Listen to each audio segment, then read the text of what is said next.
Well, hello and welcome to another episode of Writing Wednesday. I'm Coach Brenda Haire.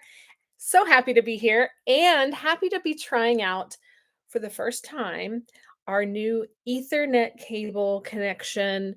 It's very funny because we recently just installed Starlink at our house and we put our Starlink in the modem thingy in a central place in our house where it's always been. And I've never hardwired into our modems before. And so I obviously film here in my office with my books behind me and all that, and so I was like, "Oh my gosh, I have to get a cord long enough to go from there." Yay, I did it, got it. So hopefully you can see, watch, hear all the things today with no spinners, and we are going to plow through the content that I have for you today, which is brought to you at the request of one of my box subscribers, my Publish and Tell community members. This particular person asked specifically about using original art or images for your book cover. So we're going to talk about this today. We're going to talk about the things, the good, the bad, the ugly, what you need to do, what you don't need to do, all the things so that you can use this and be covered with it, okay? Because you don't ever want to get into a position where you have an image that you really want to use and then you can't. So if you're here watching live, let me just know live in the comments. Let me know what the weather's like where you're at. It's overcast here today. So if you've got sunshine, let me know if you've got some sunshine because I would love to see some sunshine. Yvonne says she's here live. Thank you for being here, Yvonne. Are you back in Texas now? Are you overcast today like me? Let me know.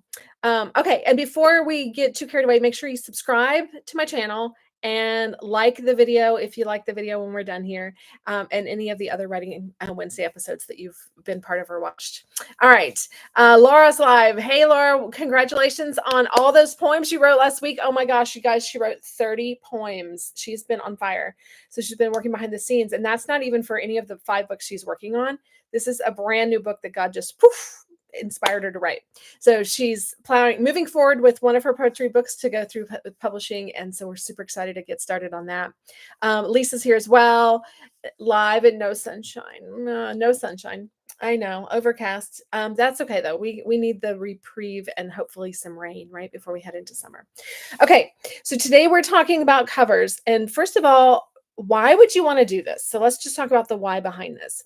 One of the reasons why you want to use original artwork, or that you could want to use original artwork, is that your image is yours and no one else can use it, right? So whether it's an image or it's an illustration from someone else, like someone drew something for you, or maybe you drew it, it ultimately has to be turned into an image, right? Hey, Bren, welcome. Oh, perfect day in Panama. Don't make us jealous, Bren. Welcome. Uh, so you ultimately has to be turned into an image, right? So if someone drew an illustration, whether they scan it in, take a picture, whatever, you have to have a perfect image, digital image to use. And preferably, you want to make sure you get the technical part right on that. You want to make sure that you've got your 300, at least 300 DPI, which is dots per inch, I think it stands for dots per inch. You want to make sure that it's just a high quality, high resolution image, okay? Most of them nowadays, if you're using